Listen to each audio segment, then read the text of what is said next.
For American Family News, I'm Chris Woodward. President Trump says he doubts he'd be willing to accept less than the $5.7 billion he wants from Congress to build a wall or fence along the U.S.-Mexico border. Trump tells the Wall Street Journal that he does not think congressional negotiators will strike a deal he'd accept to end the border wall standoff, and pledges to build a wall anyway using his executive power to declare a national emergency if necessary. Democrats, meanwhile, oppose a wall and say it would be ineffective and wasteful. The economy reportedly took a hit during the 35-day government shutdown. Fox News Radio's Jared Halpern has more from Capitol Hill. In the 5 weeks the partial government shutdown went on, $3 billion was lost in economic growth that won't be recovered, according to a new report by the Congressional Budget Office. It's not a huge figure in a $20 trillion economy, but CBO Director Keith Hall explains a lengthier shutdown could mean a bigger hit. Then we have investor confidence. If this lasted long enough, we could actually see an impact on investment and hiring going forward. The CBO also is lowering estimates for GDP growth this year to 2.3% and projecting an $897 billion budget deficit. On Capitol Hill, Jared Halpern, Fox News. There's word of a potential peace deal with the Taliban as the U.S. tries to resolve the war in Afghanistan. Here's Fox's Simon Owen. A U.S. diplomat tasked with talking to the Taliban reporting significant progress after 6 days of meetings with the insurgent group in Qatar. U.S. Special Envoy Zalmay Khalilzad telling the New York Times that American and Taliban officials have agreed in principle to the framework of a peace deal, saying it could lead to a U.S. military pullout from Afghanistan. Although so far, the Taliban has refused to negotiate with Afghanistan's U.S.-backed government.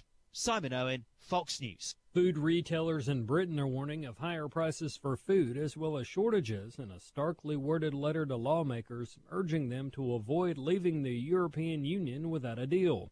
Britons voted in 2016 to leave the European Union, but nearly one-third of the food Britons eat comes from the EU.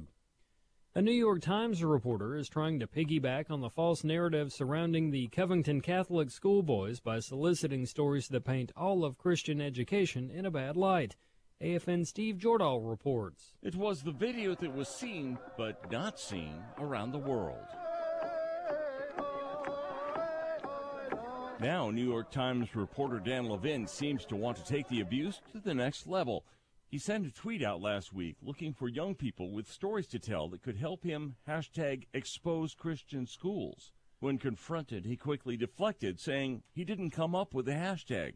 But Larry Lincoln of the Association of Christian Schools International wasn't fooled. ACSI is saddened but not altogether surprised by some of the misunderstanding and misrepresentation surrounding reports about Christian schools. Lincoln says the Christian school movement has nothing to be ashamed of. What we seek to do is to provide well-rounded education that's anchored in historic Orthodox faith that prepares all of our students to be tomorrow's citizens, people of character, compassion. And by the way, Lincoln says he's had his ear to the ground and Levin might not be getting the results he was looking for. It appears that there are many, many people out there who want to speak up about positive experiences that they've had at Christian schools. I'm Steve Jordahl. And 2 Minnesota lawmakers have proposed legislation that would bring recreational marijuana to the state, hoping to start what they acknowledge will be a long and contentious discussion. Adena Democrat Melissa Franzen introduced the measure in the House, and Golden Valley Democrat Mike Freiberg proposed them in the Senate. They said at a news conference their proposal focuses on establishing a regulatory framework for legal sales of recreational marijuana starting in 2022 and for taxing them. Democrats do enjoy a majority in the Minnesota House, but Republicans control the state Senate, and Majority Leader Paul Galzelka says he does not think the measure will pass this year. Find more news at onenewsnow.com.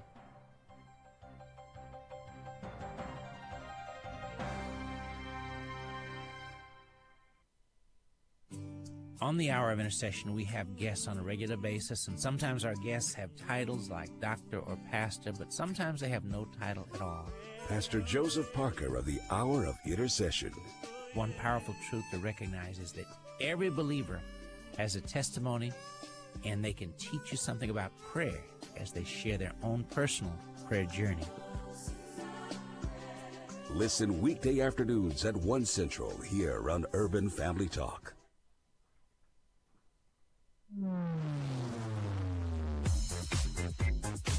She's sharp, pointed, and insightful. This is Stacy on the Right on American Family Radio and Urban Family Talk. The object of these arrests is not to get people like Manafort or people like Stone.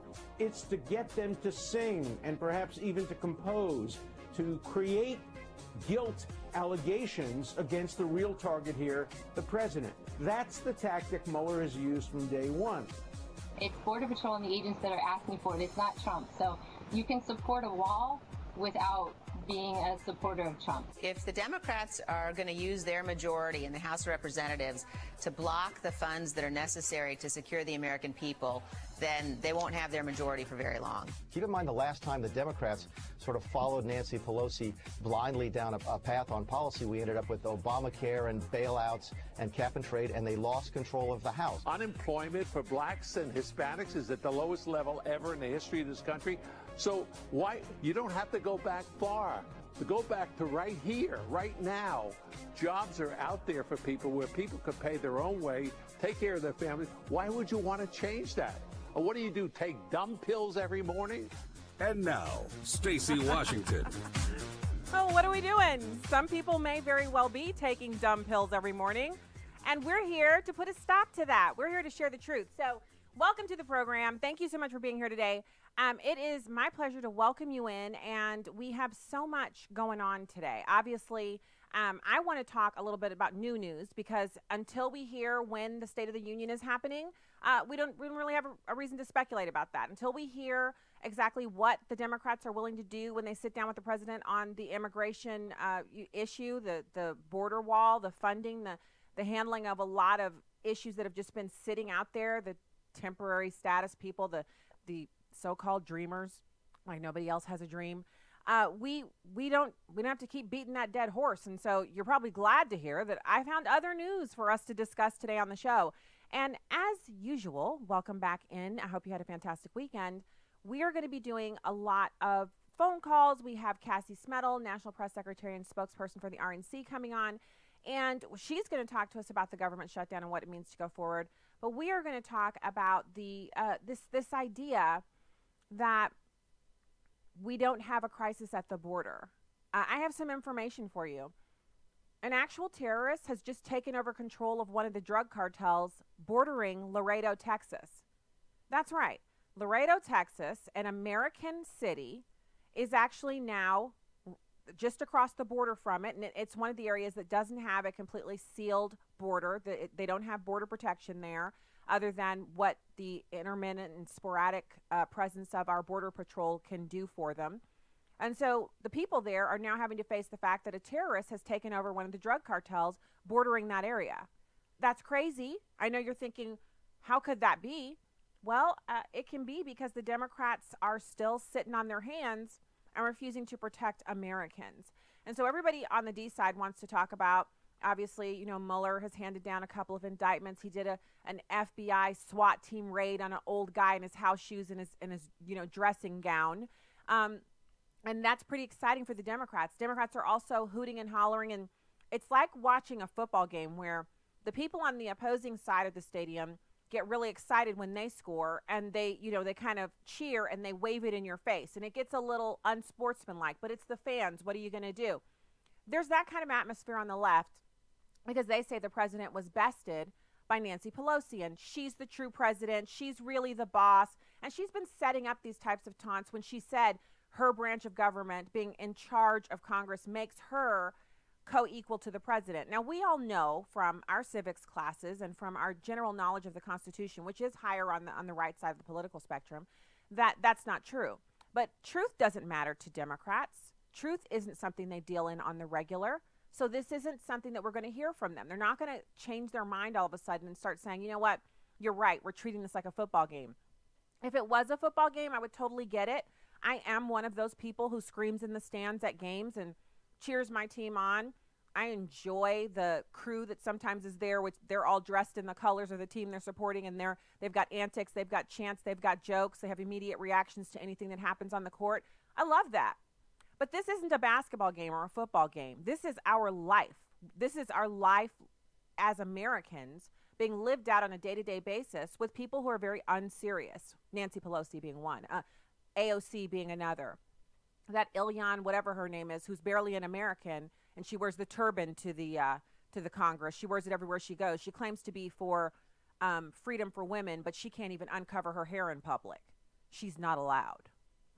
So we're going to get into that. We're going to talk about the Texas governor weighing in on the fact that they found 95,000 voters on the rolls who weren't citizens of this country. They were registered to vote. They are currently registered to vote. And guess how many of them actually voted? 58,000. Yeah, so we're going to get into that too. Right now, I thought it was interesting that Dana Bash over at CNN, she was chatting with, a panel of other DNC operatives, and they were talking about how the messaging about the Dems being soft on crime was actually starting to soak into the American people. And I read some pieces this morning. I try to read on both sides. Like, there are people who totally think the national emergency declaration by the president would be a very prudent thing for him to do. And then there are other people who they feel like if he does that, it becomes a battle in the courts as opposed to the battle for the safety of Americans. And right now he's winning on that front. Even though polls show him, highly on the negative side, Americans are getting the message. Americans are getting the message that there's crime going on, and it's due to a porous southern border, and that the Democrats don't seem to care about it. That message is resonating. And so there's a bit of thought that says we can't stop this this transmission of information. If we deflect over to an emergency declaration, then Americans will stop paying attention to the crime on the border, and they'll begin to pay attention to the lawsuits in the Ninth Circus and all of that. And I do see some logic in it, mainly because we know that the Democrats have already prepped. As sure as I'm sitting here, black and paying my taxes, the Democrats already have drafted their objection, their lawsuit. They've already claimed standing in the Ninth Circuit. It's all the paperwork is stacked up, just like I got topics right here stacked up on my desk. It's all it needs is for someone to run it down and pay the filing fee so that they can get heard on an emergency basis. And the judge who's going to give the emergency injunction they're already prepared to give it. They probably already have written up what they feel is the reason why they can enjoin the President of the United States from taking a national action from a circuit court. I mean, I'm not a lawyer. I don't play one on TV. But I know that is not constitutional. All of these judges taking it into their own hand to stop the president from doing things. That's just not the way this is supposed to work. Now, Clarence Thomas did say that it would eventually have to be ruled on by the Supreme Court, and maybe this is that time. But that's the one side. Now, the other side, Lindsey Graham has said publicly on Twitter and other places that the president does have an option for getting this done in the courts, and that the Supreme Court would have to rule because there are plenty of experts, namely border security patrolmen, the head of border security, the head of DHS, all of these experts, people in the field who understand, that can provide documentation about the nature of the emergency. And so it would really be a matter of, does the Supreme Court want to rule on it? And I kind of feel like they wouldn't have a choice. They'd have to take it. But how long would it take for them to get to it? If there's an injunction, it doesn't necessarily mean that it rises to the level of them immediately stopping what they're doing and ruling on this particular case. So there's a lot to it. But I think it's interesting that we have Democrats, the heavily entrenched swamp rats, are all coming out against the national emergency. They're coming out and saying, look, we should have a commission. Maybe we should sit down and discuss this with the Democrats, which, by the way, since the president said he'll now negotiate with them or begin to start the process of the wall funding conversation, they've gone from negotiations to discussions.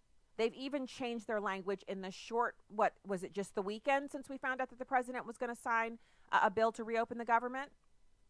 So now, obviously, the next question is, does he let the government close again on the 15th of February? And if he does it become the same exact fight all over again? And has the fact that he decided to let them reopen the government so that they could talk about funding the wall, has that, what some are calling capitulation, does that mean that he's in a weakened position? Well, I mean, if you look at it from the perspective of, this one's weak, that one's strong, et cetera, then it may look that way. But I caution against falling into the trap of treating everything that goes on in Washington like a win-lose, zero-sum game where their team is winning and we're losing.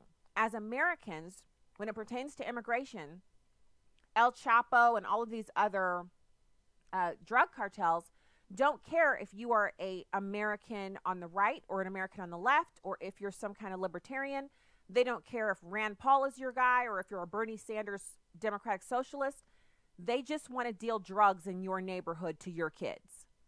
They don't care if you voted for the Republican or you held your nose and voted for Mitt Romney. They're not looking at that. They just want to know if someone in your house has disposable income and is interested in putting some of that disposable income in their veins or up their nose. Or if maybe some of your kids are interested in dealing drugs for them or assisting MS-13 and gaining a foothold in your neighborhood. Drug cartels don't see this as a left-right game, other than they're very grateful to the Democrats for leaving the border open for them to continue their multi-billion-dollar enterprise, drugging and killing Americans, decapitating Americans, selling our children into sexual slavery, raping women and girls, and sometimes boys, raping grandmothers. When you look at the list of crimes that MS-13 and drug cartels are perpetuating across the country, it should be patently clear to you, unless you're a dim bulb like most of these Democrats, that this is not a left-right game. I'm Stacey on the right. This is a conservative Christian talk program. But when it comes to immigration, this is an issue that it shouldn't matter where you fall on the spectrum of political thought. Is it right or is it wrong to allow people to come to this country illegally and kill us? If you think that's okay, then obviously you're over there with Nancy Pelosi and you think MS-13 has a spark of divinity. But if you don't think that's okay, if you think it's wrong no matter what, and you're not worried about who we are, and all of these little political slogans started by Barack Obama, the reputation of our nation will go from being the Statue of Liberty to a wall. You know what? I don't care what other nations say about us. I care about the kids who are running down the streets of America right now, who, as far as they know, they're going home to safety and security until they go around the corner and just run into the middle of a drive-by shooting and their collateral damage. That's who I'm concerned about. So this is about right and wrong. And we need to change the conversation. We need to change the way we talk about this. And there's no political shifting going on here. For those who listen to the program and they're waiting on me to come out as a Democrat, you will continue to wait. And you'd better get comfy. Get your pillows, get your popcorn, get your prepper stuff out, because you're not going to see it. But if you're going to wait, you might as well be comfortable. This is about people dying. And oftentimes when people say, well, everyone's going to die, like Alexandria Ocasio-Cortez said, well, everybody, we're going to die in 12 years. Well, didn't they tell us that, like, I don't know how many years ago, Al Gore said 2012 was the year. He convinced so many people in Hollywood they made the movie 2012, which, by the way, it's my favorite apocalypse movie. It's so good. I mean, but he convinced millions of Americans that we were all going to die of global warming's catastrophic consequences if we didn't do something about the climate. Not only has that date come and gone, but everything he said was going to happen, the reverse of it has happened, because guess what? Al Gore doesn't control what happens on this planet. He is not the one who made it and also didn't create the internet. And he's not the one who decides whether or not mountains fall, oceans tsunami, or if the land cracks open in earthquakes. That's not his role. He can predict, and so can AOC, but only one entity controls what happens there. And I guarantee you he's not down here on Earth with us running around spouting off conspiracy theories about what the climate is going to do. Y'all know who I'm talking about. Don't make me, I'll say it. God. God controls what happens here. So all of this distraction tactics, all of this cheering, rah-rahing, left, right, yada, yada, yada about immigration. We got to get back to talking about the reality of the situation. Mom's going to bed tonight crying because they don't have their kids anymore. The ultimate in family separation. That's what this is about. Get on the right side of this issue. Forget the politics. Get on the side of right, not wrong. We'll be back with Cassie Smedile right after this.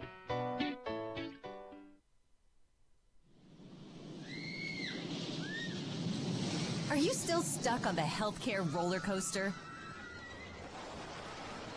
Still paying those high premiums? And strapped into huge deductibles? Not knowing what's around the next turn? Well, then let me tell you about a sound, sensible healthcare choice that really is affordable. It's MediShare, the healthcare sharing solution people like you have been trusting in for more than 25 years. MediShare members report saving around $500 a month on their healthcare costs, and they never pay for things they don't believe in.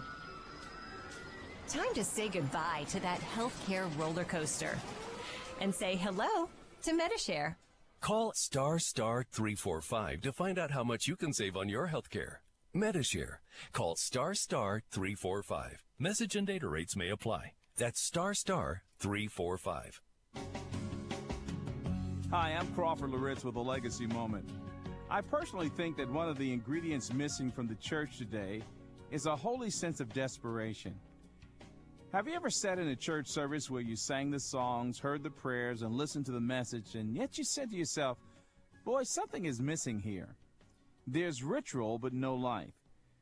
We need to take a hint from the early New Testament church. In Acts chapter 9, verse 31, Luke summarizes the incredible sense of God's work by making this statement. So the church throughout all Judea and Galilee and Samaria had peace and was being built up, and walking in the fear of the Lord and in the comfort of the Holy Spirit, it multiplied. This church was characterized by three dominant spiritual dynamics, things that we need to hold on to. Number one, the verse says that they were growing. They were being built up. Secondly, they were worshiping. That's represented by the expression, the fear of the Lord. It wasn't just a ritual. They were caught up with God and His presence and the awe of Him. Thirdly, the phrase, the comfort of the Holy Spirit, tells us that they were yielded to the Holy Spirit. These things ought to typify our churches. We ought to be growing, and we ought to be worshiping, and we ought to be driven by and yielded to the Holy Spirit. Well, here's what I want you to remember today. It's really a reminder to all of us. The Church of Jesus Christ is not an institution or a club, and Christianity in this culture was never intended to be a business or an industry. The body of Christ is a living organism, and God wants us to be alive in order for us to produce life. Let's grow, worship, and respond to the Holy Spirit in holy desperation. Join Crawford Loritz tomorrow for another Legacy Moment. You can watch a live stream of the show on Facebook or YouTube at Stacy on the Right. Now, back to the show on American Family Radio and Urban Family Talk.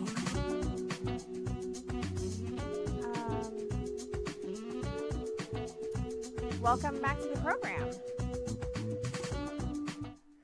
It's my pleasure to be with you today. Welcome home to American Family Radio and Urban Family Talk. Stacy Washington, host of the show here, and it's a pleasure to be with you. We have a little bit of, I see my producer thing's not working down here, so I'm assuming we have our guest. I'm just going to go with it. So I want to welcome our guest this hour on the oh, okay, working to get Cassie. Perfect. So while we're waiting on that, I want to point you to something fun. I put a video up on Facebook and on Instagram describing what was, for me, the ultimate in fangirl moment, which happened over the weekend. We have an event that happens here annually. It's a really fantastic conference. Some of the best people in the world come speak at it, and they always bring their books. Their latest book is always kind of debuted at this conference. It's called Education Policy Conference. The purveyor of the conference, the creator, and she runs it, and she's been running it for 30 years. This is the 30th anniversary year of the conference, is Donna Hearn. She runs it's a think tank here out of St. Louis. She's a pro-life warrior, and she's been in the movement. She was actually the first, I believe, first head of the Department of Education under Ronald Reagan. So she has a really storied history. She's an author and a really fascinating person. And so she has this conference every year. And this year's keynote for Saturday was someone fantastic, someone that we often feature his audio clips here on the show, is Tucker Carlson. You know, I've told you, you got to get the book, you got to get the book, you got to get the book. Now, I have the book. I also have the, I just want to show you guys, if you're watching the live stream, not only do I have the Audible CD that I listen to, it's not a CD, it's download on your phone. I have that, but I also have Tucker Carlson's hardback cover of the book, and it has this fantastic illustration on the outside. It's a cartoon image of Maxine Waters and Nancy Pelosi and Zuckerberg and Clinton and Lindsey Graham and Mitch McConnell and others. And mine is now super valuable because not only do I have my cute little stamp in there that makes sure that people don't get tempted to lift my book when I'm out somewhere carrying it around, but this book is signed by Tucker Carlson. He actually he wrote my name out and spelled it correctly. He laughed. He was just brilliant. He was, you know how you sometimes will see someone on TV and you really like their work. And you just think to yourself, you know, I wonder what they're like. And I've heard a lot of stories about Tucker Carlson from people that I know who work at the Daily Caller and got a chance to interact with him through that before he was full-time with Fox. He still owns the Daily Caller, but he is the co-founder, and he used to work there. And that was where he worked on a daily basis. He'd be there. And I've heard from people that he's got a really just amazing wit and that he's very personable and he's very real.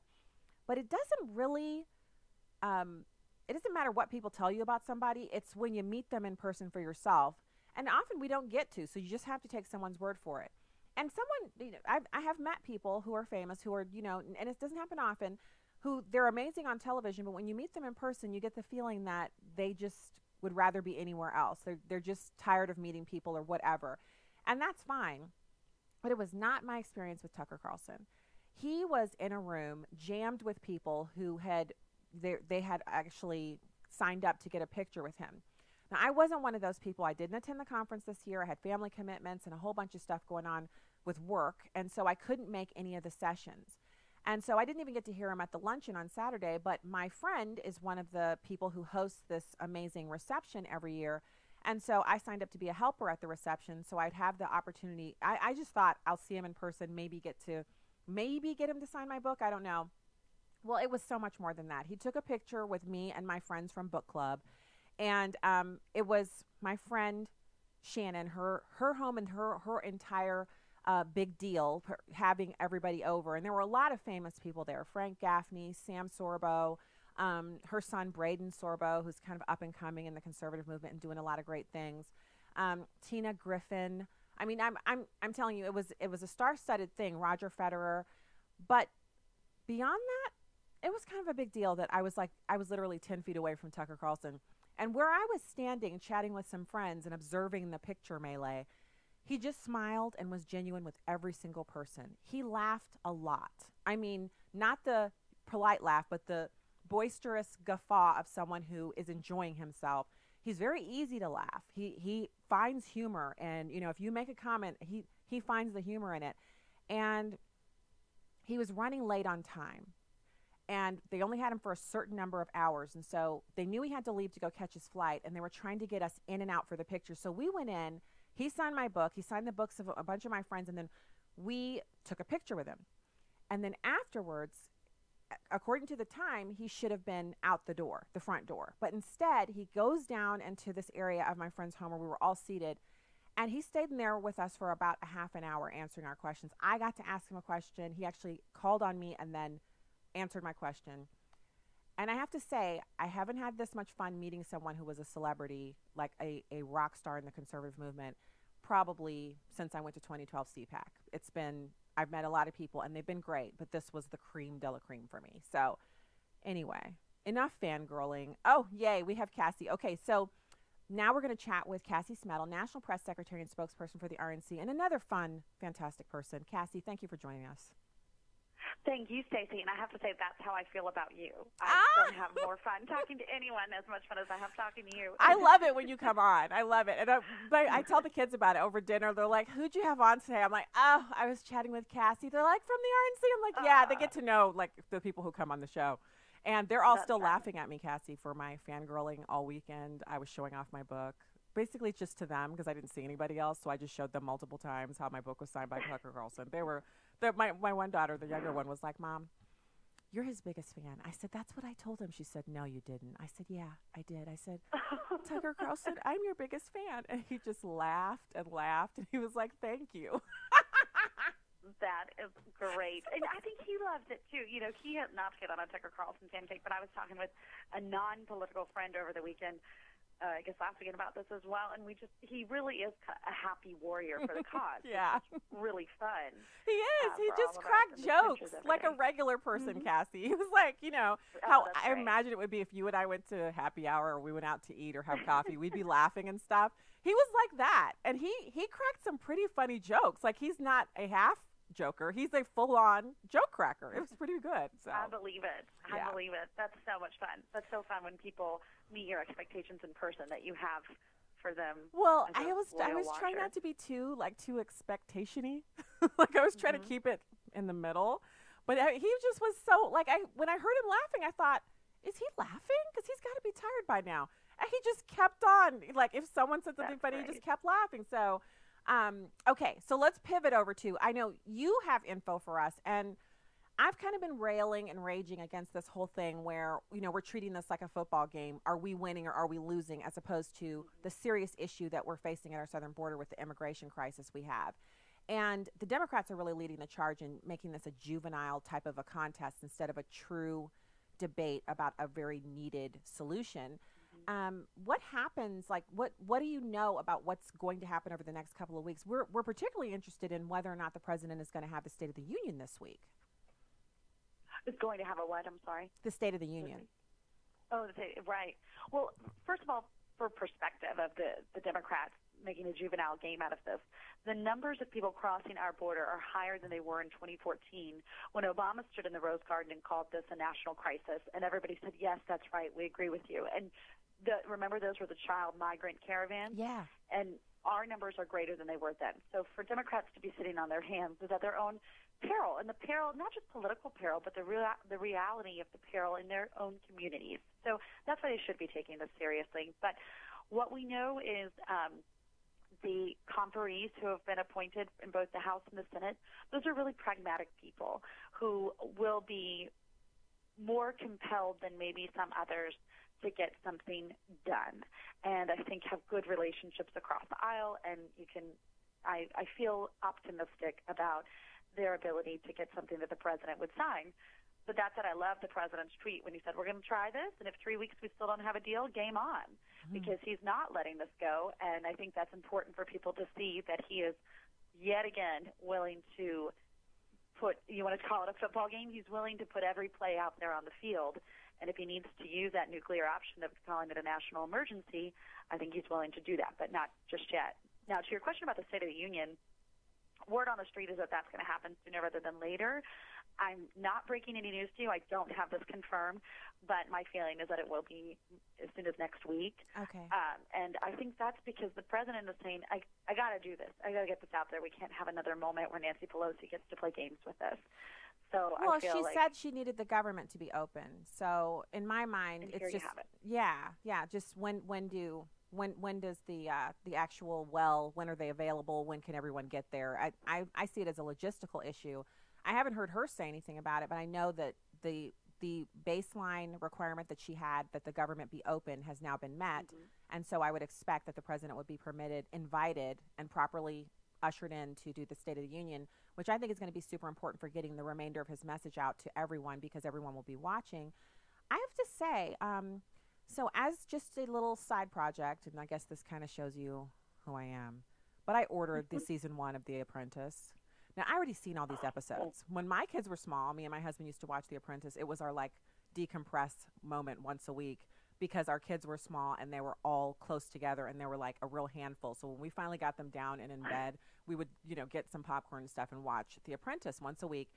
And it was so fun. We liked Donald Trump back then, not because we thought he was political, but because he was so entertaining with the boardroom and all of that. So I've been watching it, and he's very matter of fact. I think one of the things that people don't realize about him, that you can realize if you watch The Apprentice, because that's the only way you're going to get behind the scenes stuff with him now, is that he's very pragmatic, and he's also very matter of fact. And we saw that last week with his decision to not allow airports to shut down and not allow, government employees not to be paid.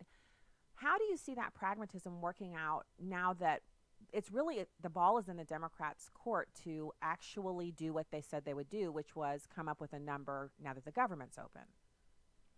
Well, and I think that's just it. Is he showed the ultimate sign of pragmatism. And by the way, now I'm going to have to go and order season 1 because I want to go back and watch. You can't get it on live stream. So the horrible Hollywood people don't have it on live stream on Amazon. You can't get it anywhere online. You have to order the DVDs. Just warning you. Why am I not surprised? I was looking all over. I'm like, I should just be able to live stream this like everything else. Right. They don't have it available on Amazon or anywhere that you could like normally get it. Well, you can create a movement. It's going to be like the #1 DVD. I should make sale. copies and sell them myself, but I'm sure that's illegal. Like, that's not something I can do. I wouldn't want you to get in trouble there. But interesting to go back and to look at the consistency of, we know how he's going to play this. We've known Donald Trump for a long time, and it should be no surprise. But I do think that if right now, I will say this, the Democrats are – of course, they have the media on their side, they have Hollywood on their side, and whatever else, so they've got everybody giving them cover. But I think that Nancy Pelosi came out looking okay during the shutdown process. But if she does not negotiate with the president, and if they do not, she doesn't commend her conferees to actually be serious and work on a deal, it will be at her party, her party, and in particular those freshman Democrats' peril. And this is what I think isn't being talked about enough. I'm confident the conversations behind the scenes with her caucus are among those Democrats who ran and won in districts that President Trump carried in 2016. I'm confident the conversations to their leadership right now are saying, hey, we got to have something to write home about. And thus far, y'all haven't done anything. You haven't given us anything to write home about, and we are hearing it because we campaigned on being people who would work across the aisle, who would be pragmatic. And right now, you haven't given us an opportunity to do that. So I think we were starting to see that a little bit at the end of the shutdown, some cracks on the left, and even Pelosi was acknowledging that. You'd hear all of, even Steny Hoyer and James Clyburn, the Democrat leadership, they would slip up and they'd say, yeah, I think we need to have some sort of barrier, or, well, I can see some conversation about a wall. And I think that's happening throughout the Democrat caucus. So my feeling is those people are going to be even more vocal against Nancy Pelosi's do-nothing tactics if they don't get something done in these next 3 weeks. And I think that's the long game that Donald Trump is playing. You know what? You bring an excellent point up because those people, as soon as you said it, it just like jogged my memory. Those were the ones who were running on being moderate, but they're not because they won in areas where if they didn't say they were moderate, they couldn't have won. They were the ones who propelled the Democrats to take back the House. Now they've got people who are probably emailing them and calling and saying, you said you were moderate. Why are you listening to Nancy Pelosi? Why aren't you fighting her on this? We do need a barrier. I think it's going to be interesting because what they're doing is setting themselves up to lose the House in 2020, barring their election shenanigans with all of the voter fraud. They're really setting themselves up for a huge backlash in 2020, which could propel Donald Trump back into the White House. That's right. And if we can engage our minds to go to the Wayback Machine, this is what Nancy Pelosi did in 2010 with her caucus on Obamacare. She had all of them traipse out on the plank and walk it and jump off the plank and voting for Obamacare, and they promptly voted themselves out of office, essentially. And so I think if she continues to go about it her own way or cower to the far-left socialist groups in her caucus, the Alexandria Ocasio-Cortezes of the world, she's going to leave the pragmatic people out in the wilderness where they will have no recourse, no protection, no one to turn to. And that's good news for Donald Trump and Republicans in 2020, but I don't know that that Democrats can survive that election, and certainly that'll be a short-lived speakership for Nancy Pelosi. You're speaking my language. I should tape this part, just clip this part of the show, and every night before bed I'll hear you say, and that will be a short-lived speakership for Nancy Pelosi. And I'll be like, thank you, Lord, and then go to sleep. I'm so sick of her. I'm so sick to death of her. But I am so excited that we got to speak to you today. And I will be reaching out for continual updates from you at the RNC because we're interested to see the president really be the adult in this space, which he's been so far, and bring this thing home for Americans. And we appreciate your updates and your work here. Thank you. Cassie Smedile, National Press Secretary and Spokesperson for the RNC. Thanks, friend. Thanks for coming on. Thanks, Stacey. Talk to you soon. Okay, talk again soon. All right, we will be back with more Stacey on the Right here on American Family Radio and Urban Family Talk, where you're at home, right after this.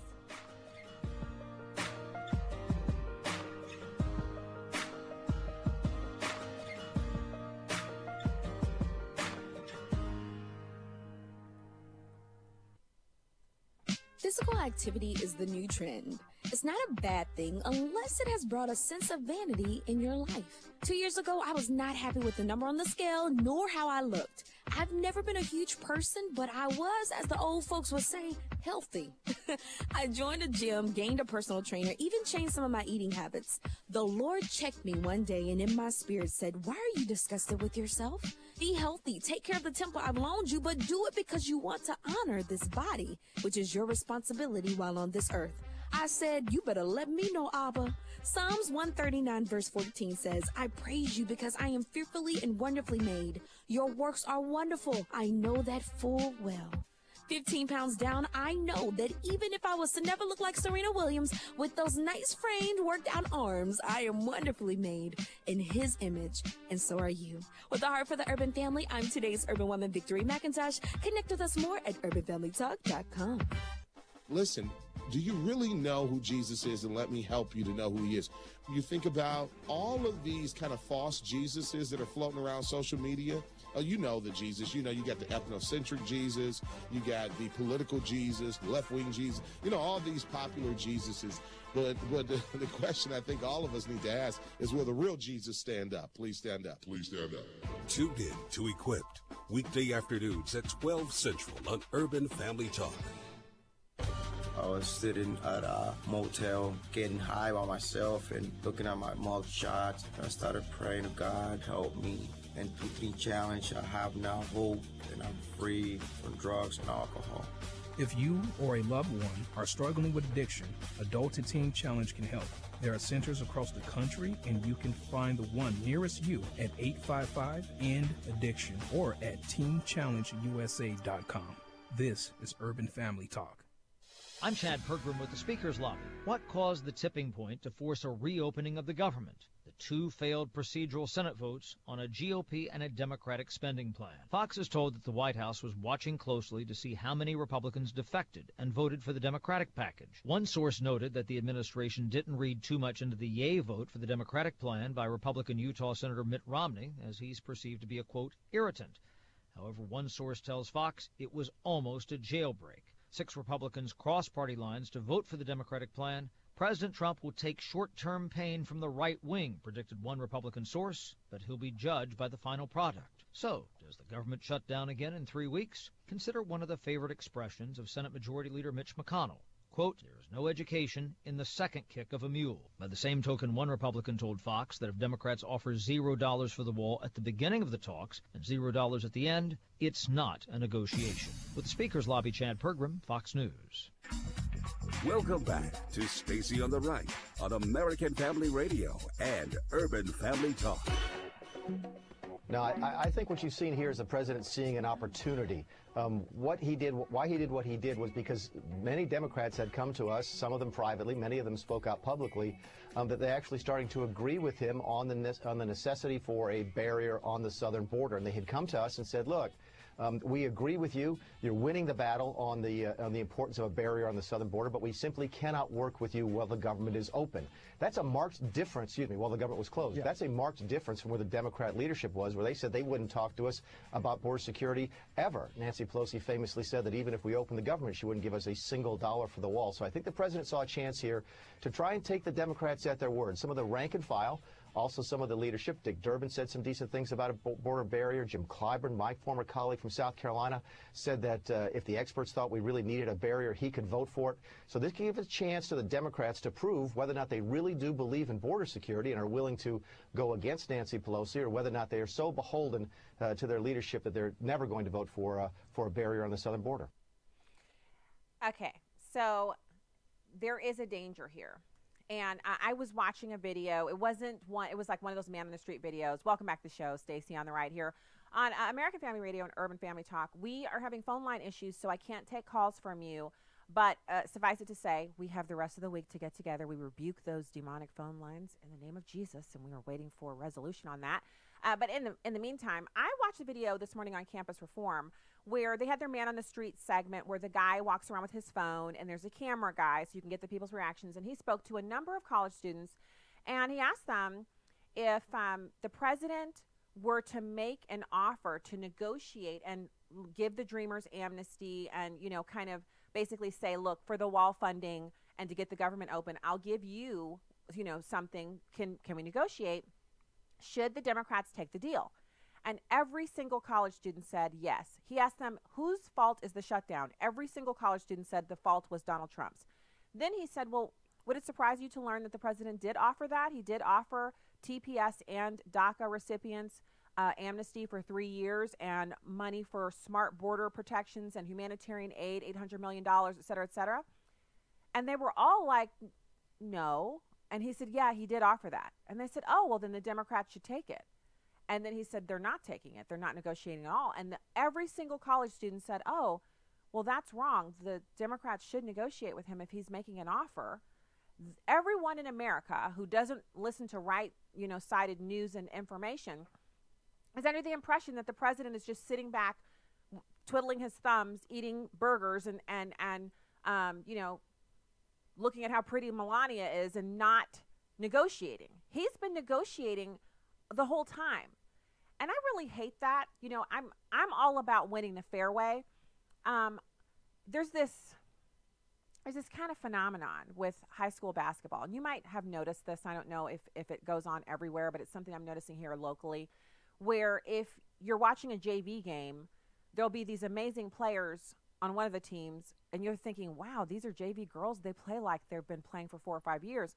Well, they're varsity girls, but they play down on the JV team so that they can stomp the opposing JV team into the ground and beat them by 30 or 40 points. So it's not really a fair game because the JV girls on the one side are playing a varsity level squad, but they're playing JV. Then the next game afterwards will be the varsity girls, and those same girls who just played the entire game will play 2 quarters of the next game, the varsity level game. Do you see what's happening there? That's allowed. The rules allow you to play up or play down. A JV player can play up on varsity. They can't play more than a certain number of quarters per evening in total, but they can play up, and any person on varsity can play down. So it's up to your coach to say, do you want to play down tonight and help our team win?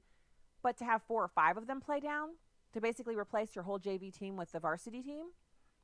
Now, you're probably wondering, why are you talking about that? Well, I'm bringing that up because it's kind of like that with the Democrats and this issue with immigration and the negotiation. And just stick with me here. I think the analogy works because what Donald Trump is doing is he's playing from, clearly he's handicapped because he doesn't have the media.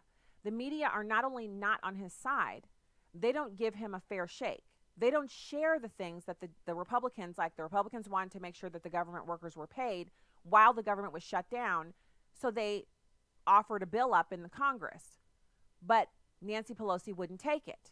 She wouldn't hear it. They voted it down because they liked the pain that the 800,000 workers were experiencing. And they knew that after a while, the TSA workers who they don't see their jobs as essential in any way. And I know if you're a TSA worker and you're listening to this show and you're thinking, she hates TSA workers. I don't hate TSA workers, but the majority of them are not in it for protecting America and the homeland. If that's the case, why did they have 10% of their people staying home and calling off sick because they weren't being paid? Clearly, TSA workers, I would consider that to be an essential function. We fly 1 billion flights a year in this country. So President Trump plays from a very handicapped position, and the Democrats, in addition to already having all of the media, they play down. In other words, they send all of it. So they had not just the media on their side, but they had the government workers on their side. We're standing in the bread lines, all that drama that was going on. They had only missed 1 paycheck, and people were already at food banks. Who lives like that? Who makes 60, 70, 80 grand a year and doesn't have more than 4 days worth of food at their house? Who makes 80 grand a year working as a federal service employee and can't go for more than 2 weeks without being paid? And I'm with you. I'm looking for my paycheck when it comes. So if this isn't about me being high and mighty or not needing money or anything like that. The reality is, yeah, I'm ticked when it doesn't come on time, but if it's not there for 2 weeks, we're still going to survive, because you have to set something aside so that you can survive. You have to. I mean, where are the grown-ups?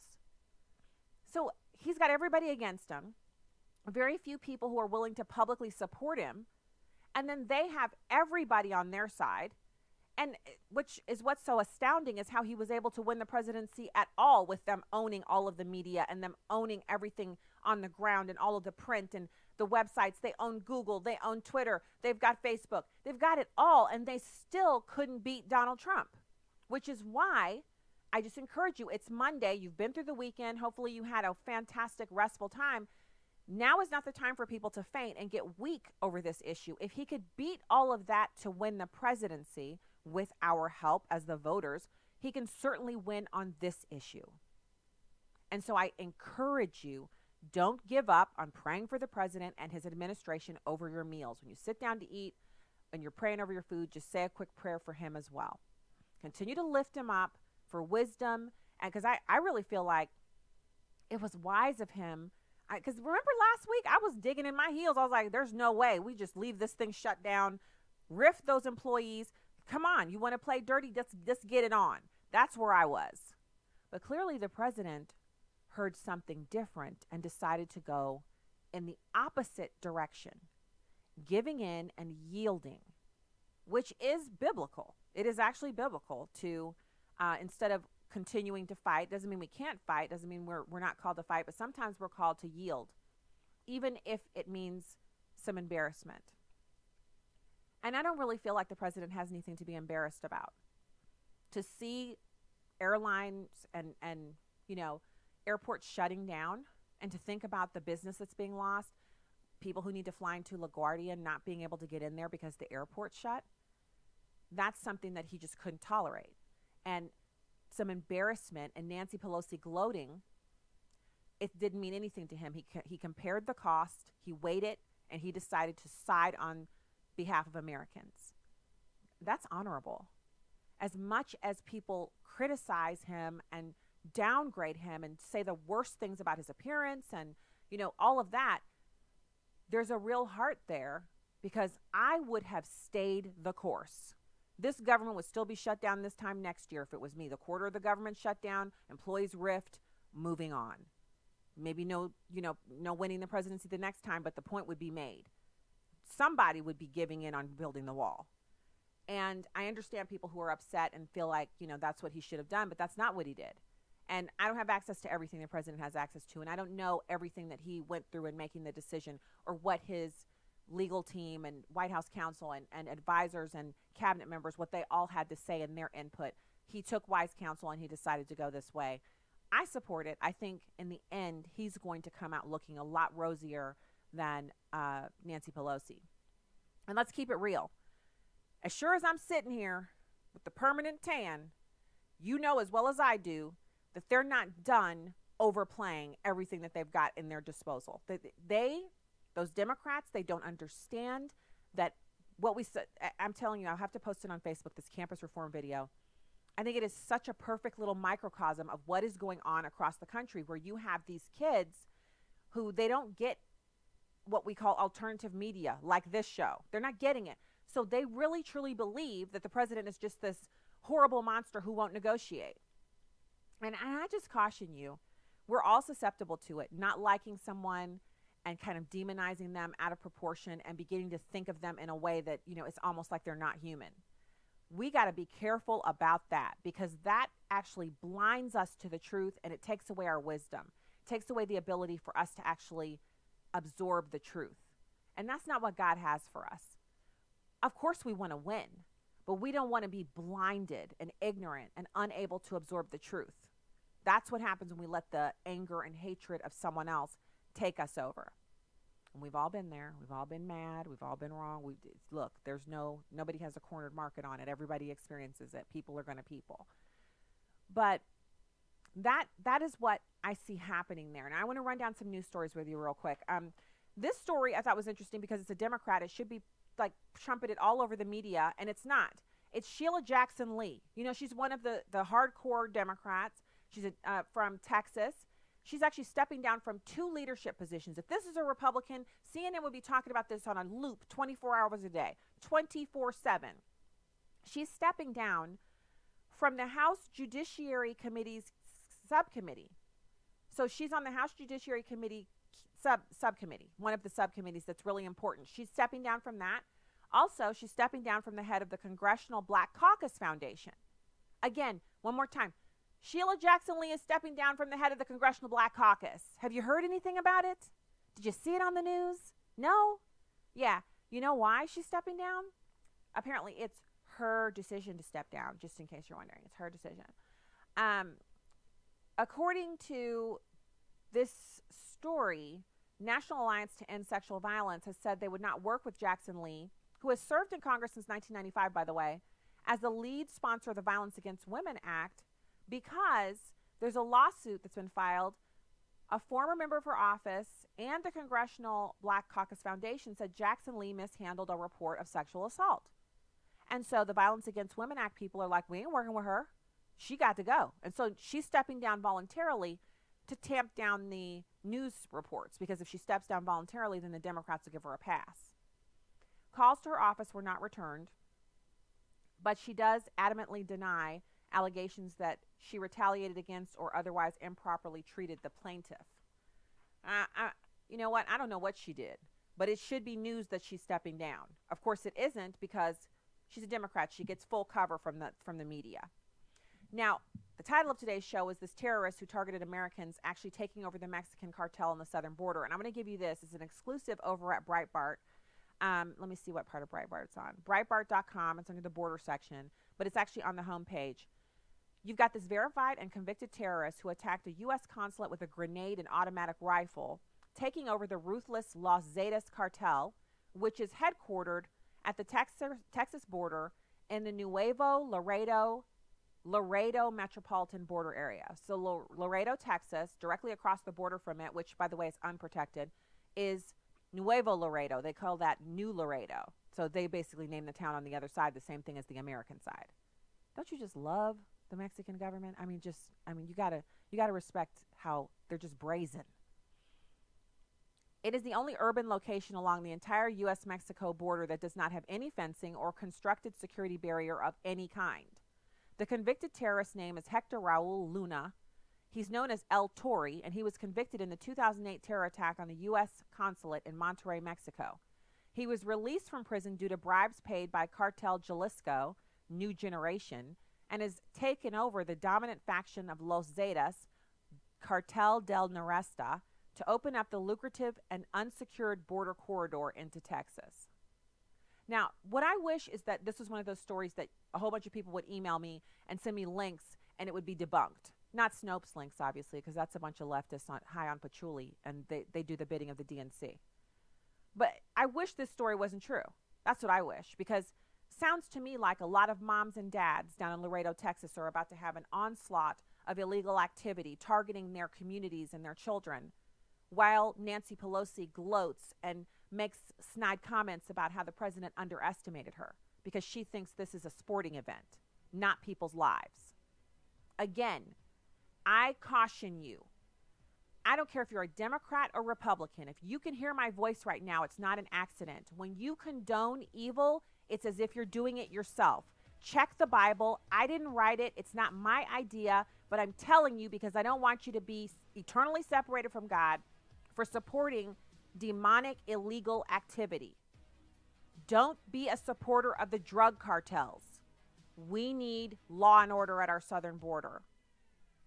God bless. We'll be back with you tomorrow.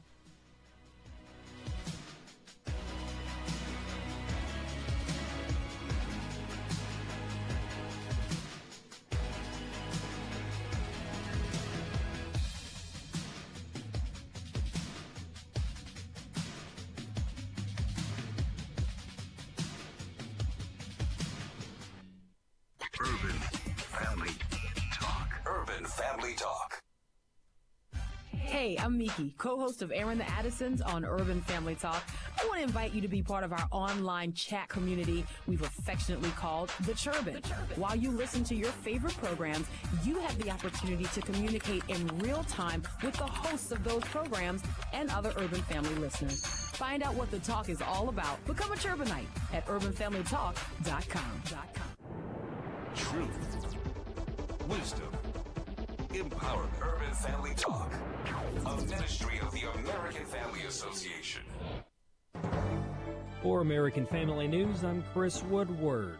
Cuban officials say 125 homes were damaged by a tornado, heavy rains, and severe winds overnight. Members of the Provincial Defense Council of Havana tell state media that 90 homes collapsed completely and 30 suffered partial collapse. More than 200,000 people lost water service, largely because of power cuts that left pumps out of service. The utility blamed for a series of deadly California wildfires is being accused of failing to pay some victims who lost their homes as the company prepares to file for bankruptcy. Jessica Rosenthal reports. An attorney representing some of the victims of the 2015 Butte fire say Pacific Gas and Electric has started skipping settlement payments owed to them.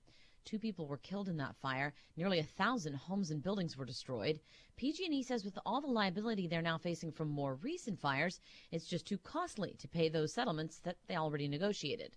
PG&E had said they planned to file for bankruptcy, but things shifted after one of the worst 2017 wildfires was blamed on a private company rather than PG&E. Now a private investor group has reportedly offered to step in and help them avoid the bankruptcy filing. Prosecutors are going after a drug company executive they say contributed to the opioid crisis. Lillian Wu has that story. Billionaire John Kapoor, founder of Insys Therapeutics, along with 4 former employees, accused in a scheme to bribe doctors into prescribing a highly addictive fentanyl spray meant for cancer patients with severe pain. Prosecutors saying many patients who ended up with sepsis prescriptions didn't have cancer. Kapoor allegedly led the plan in which employees of the Arizona-based company conspired to pay doctors millions in bribes and kickbacks to boost sales. The 75-year-old says he's committed no crimes and believes he'll be vindicated. Some Democrats are threatening to boycott Starbucks until and unless former Chief Executive Officer Howard Schultz backs away from plans to run as an independent presidential candidate in 2020. Schultz told 60 Minutes over the weekend that he is seriously thinking about running for president. The irony here is that Starbucks has been criticized by conservatives for being liberal, but in 2015, then Republican presidential candidate Donald Trump thought about boycotting Starbucks over controversial Christmas cups. Coinciding with National School Choice Week this last week was the annual No Name Calling Week promoted in public schools nationwide by homosexual activists. Bob Kellogg has more. Advocates promote the week as bullying prevention. Gay activists are more than happy to suggest lesson plans to public school teachers to incorporate in their regular curricula. Linda Harvey of Mission America says this celebration is phony, deceptive, and manipulative. And, of course, many, many kids will be deceived through the platform that they are trying to take here. And it's up to parents and teachers to call them on it. She says those promoting No Name Calling Week are guilty of hypocrisy. There is no protection for Christian students and teachers who are typically labeled as haters and homophobes. The homosexual agenda fights against Christianity. Of course, we're the bad guys, and we get labeled. And the labeling and the name-calling is really on the part of those promoting this agenda. Harvey states anti-bullying curricula that encourages acceptance of homosexuality and cross-dressing worsens the name-calling problem because of homosexuality's antagonistic attitude toward Christians. I'm Bob Kellogg. In final news, this hour, Coke and Pepsi are vying for publicity in the days leading up to the Super Bowl. The Coca-Cola Foundation has announced it will pay for a month of free admission to the National Center for Civil and Human Rights. Foundation President Helen Smith Price tells news outlets a $1 million donation will allow free admission at the museum starting today through February. Pepsi, meanwhile, is an official sponsor of the Super Bowl. Numerous billboards with such slogans as Pepsi in Atlanta, how refreshing, have popped up downtown, where the center and the World of Coca-Cola Museum are next to each other.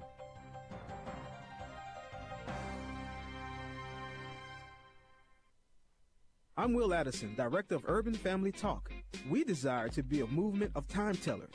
In 1 Chronicles 12:32 it says, "The sons of Issachar were men who had understanding of the time, to know what Israel ought to do."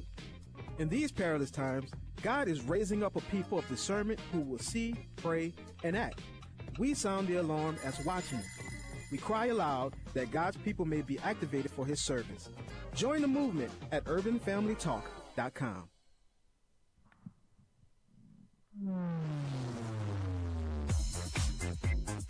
She's sharp, pointed, and insightful. This is Stacy on the Right on American Family Radio and Urban Family Talk. The object of these arrests is not to get people like Manafort or people like Stone. It's to get them to sing and perhaps even to compose, to create guilt allegations against the real target here, the president. That's the tactic Mueller has used from day one. It's Border Patrol and the agents that are asking for it. It's not Trump. So you can support a wall without being a supporter of Trump. If the Democrats are going to use their majority in the House of Representatives to block the funds that are necessary to secure the American people, then they won't have their majority for very long. Keep in mind the last time the Democrats sort of followed Nancy Pelosi blindly down a path on policy, we ended up with Obamacare and bailouts and cap and trade, and they lost control of the House. Unemployment for blacks and Hispanics is at the lowest level ever in the history of this country. So why you don't have to go back far. To go back to right here, right now. Jobs are out there for people where people can pay their own way, take care of their families. Why would you want to change that? Or what do? Take dumb pills every morning? And now, Stacy Washington. Welcome to the program, and thanks for being at home at American Family Radio and Urban Family Talk. I want to give you a little preview. We are going to be discussing this New York Times reporter getting slammed for seeking opposition research on Christian schools, which, if you think about it, any reporter who says, have you had a bad experience at your kid's high school? It doesn't have to be a Christian school. It could be any school. Well, contact me. I want to write a story about it. You're going to get responses from that. So he said Christian schools, because now Christian schools are under the microscope because of this, the Covington High School Catholic boys and how they were maliciously slandered and maligned for standing around with MAGA hats on. Which, again, incidentally, it's the chief trigger item. Like, if you're looking to get into some trouble and mix it up with some folks, just put one on and go outside. I wore a flowered Trump hat to Home Depot, and no one seemed to notice. And it might just be because I'm so tall that they didn't even look up there and see that it had the word Trump on it. They just saw a flowered hat and didn't think anything of it. But nothing happened. I was half expecting something to happen, but nothing happened. So anyway, we're going to get into all of these topics. I want to first, I talked about this last hour, but we ran out of time. And the phones, we think the phones are fixed. So you'd like to call in and join the program. You weren't able to last hour. That's okay. Call lines are open at 866-963-2037, 866-963-2037. I want to listen to CNN's Dana Bash talking about how Democrats are saying that Trump's messaging about the Democrats on border security has actually started to seep in. This is important because it's an acknowledgement on their own media that his messaging is actually resonating with Americans. It's number 4. This should be and is framed as the president's strategy all along, and therefore it's his political problem much more so than Democrats. Right. But that's not to say it's not a potential political problem for Democrats also. I'm hearing from senior Democrats that they are hearing more and more from their rank and file, particularly the new members who tend to come from more moderate districts, saying they're getting pounded because the Trump message, the Republican message that they don't care about border security, has started to seep in as well. And that's why you've heard them trying to talk more generally, a little more specifically about border security. Yeah. Dana Bash put it very well when she said people, members of Congress, senators have been banging their heads against the wall. Now listen, first she said, we've said on this program, and it's true, that Trump owns the shutdown and this is his problem. But then she goes on to explain how newly elected members of Congress are getting hammered by their constituents because people are waking up to the fact that they just elected someone who said they were a moderate, but they're really a hardcore leftist troll working on behalf of the drug cartels down in Mexico. That is something that is upsetting people. They don't like being duped, but that's what's happening to them. They've been duped. They were told, look, I'm a moderate. I'll push back against some of the crazier proposals by the president. I'm in the middle, which is why the Bible says there is no middle. You realize that, right? For all of you who are running around out there telling, I'm an independent, good for you. Good for you. If you know what that means, good for you. I have no idea what you mean when you say you're an independent. I know when I hear independent, I hear someone who's ashamed to say they vote for the Democrats. I'm sure there are some exceptions to that. For the most part, you delve into the person's worldview and what they believe, and you listen to them for a few minutes, and they start talking just like a Democrat. So if you're wanting someone who's a moderate, that means they believe what? What exactly do they believe? They either believe that human beings deserve the right to be born, or they're for abortion, which now for the Democrats, abortion means if you kill a woman who's pregnant, you've only killed her. You haven't killed the baby. That's the new law in New York City. Look it up for yourself. The Democrats have decriminalized murder of unborn babies because that might make people think that it's an unborn baby. I don't know what they're going to do about the fact that women who are happy to be pregnant have baby showers. Women who are glad that they're expecting a baby call it a baby. Women who are interested in, encouraging other women to get pregnant while they're pregnant, they'll say, we're expecting a baby on yada, yada, yada, and it's a boy or it's a girl or we're having twins. Or you might want to go see my IVF doctor if they've had fertility issues and they want to share some information. I don't know how the Democrats get around that, but they've just removed, if a man beats his wife to death and she's pregnant, he's only killed one person. No more counting the baby as a casualty in that horrific act. Are you getting the picture? Moderates? Are you getting the picture? Independents? Forget about political parties. Are you for the murder of the unborn baby or you're not? How about you just go there? Just forget about R and D and red and blue and just, do you care about unborn babies or no? If it's no, you do you, but just understand where you're at. Understand what you're supporting. So when they talk about this, it's just starting to seep in. I kind of take it as that, you have one of something that's probably an indicator that there are more coming or more are around the corner or there are more that you can't see. If they're talking about it on CNN, then there's some pain being felt. And it's part of the reason why the president felt it necessary to, he felt like it was a safe time for him to move forward with negotiating with the Democrats, because a lot of them are hurting and they understand that if they tick off their voters this early on, they won't be able to count on them getting entrenched and supporting them and doing those fundraising cocktail parties and making the rounds when the holidays that, they want to go home on the long weekends and spend a week glad handing, shaking people's hands, acting like celebrities and seeding the ground for raising money. And they're not going to be able to do that if everyone's mad at them because they realize they voted in somebody who's soft on crime, which is what they've done. That's what they've done. But they've got to find a way to hide that from their constituents. So now they're willing to negotiate a little bit. Now, Nancy Pelosi's not in any danger. She's from California. And that's the danger for the Democrats having their most radical members in leadership. Alexandria Ocasio-Cortez, a total Marxist, socialist, commie radical. And she's running part of the Democratic Party. She's been elected to Congress, but more than that, she has a bully pulpit of millions of followers on Twitter and an amazing social media presence.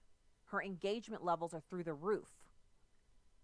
And she's not a normal Democrat. We long for the days when the Democrats were like normal, regular Americans, and we could just argue about the fringe of how things were. But we were all still Americans together, and we all still believed pretty much the same things. Those days are gone. Now, speaking of those days being gone, Bernie Marcus is the founder of Home Depot, a little store that I like to frequent when I need to purchase fasteners. You've heard me talk about the fastener aisle. It's a beautiful thing. It's an American thing. Anyway, he is weighing in on Fox Business here in this next audio clip, talking about, you've got Elizabeth Warren talking about how certain people are rich and they don't pay their fair share. And the way to get them to pay their fair share is to say, are you worth $50 million or more? Then you owe the federal government X. Now, she calls that a form of progressive taxation, but there is a proper term for that, and it is it's civil asset forfeiture. It's where the government forces you to forfeit your assets because they told you to. And it is a Debbie Downer, if there ever was one. It's number 2. Yeah, well, let me tell you, it comes right out of the universities.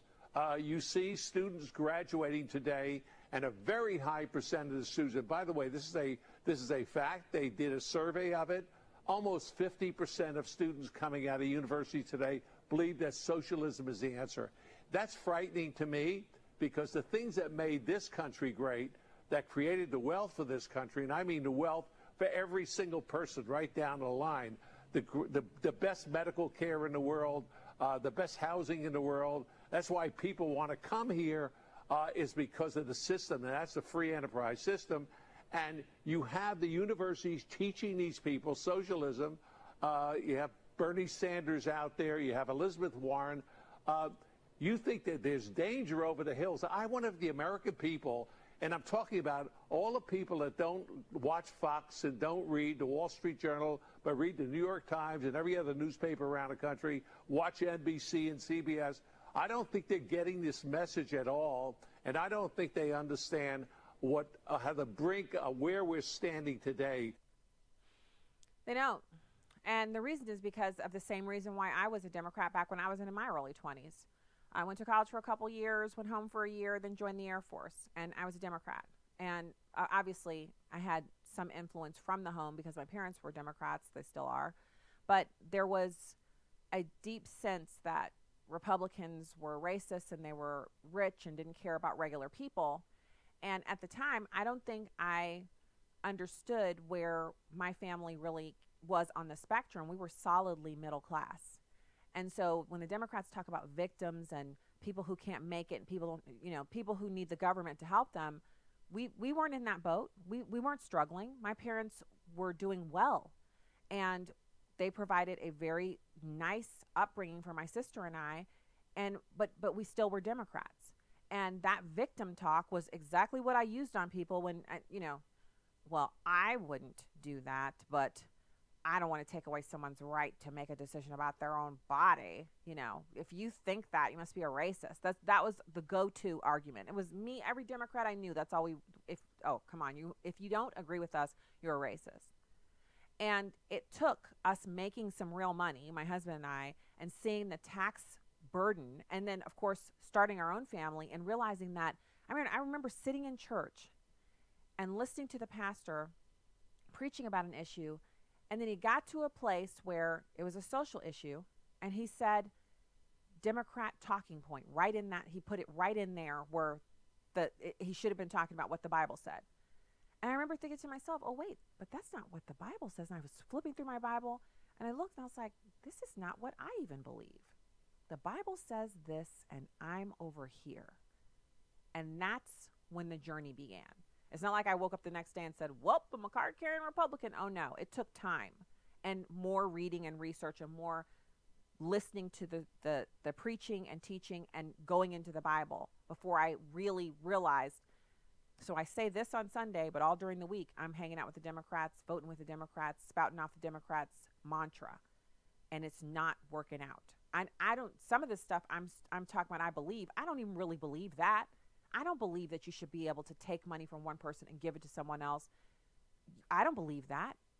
And so it became a real thing.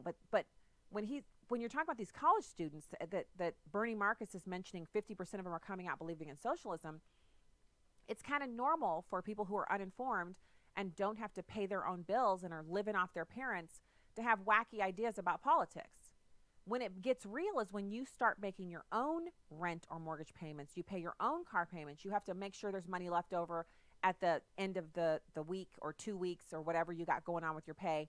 You have to make sure that you're holding over to the next time. And then you start thinking, well, maybe I should start saving some money. Maybe I should do what my parents have been saying all this time, and I should, open up some kind of savings account or some kind of investment vehicle or 401k or something. I got to do something.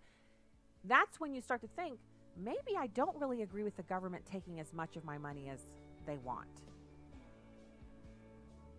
But it's still disturbing that they think socialism is the answer when they're drinking their custom lattes and Ubering everywhere. All right, when we get back, we're going to talk about Roger Stone. Stay there.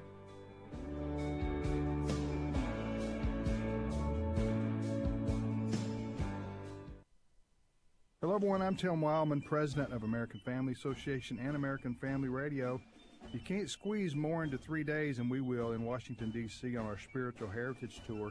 In June and in September, we're going to the Capitol, Library of Congress, the Supreme Court, the Lincoln Memorial, the Korean and Vietnam Memorials, the Iwo Jima Memorial, the Arlington National Cemetery, the White House, that's outside, Jefferson Memorial, and the National Archives, and we're going to Mount Vernon on that Saturday of our tour.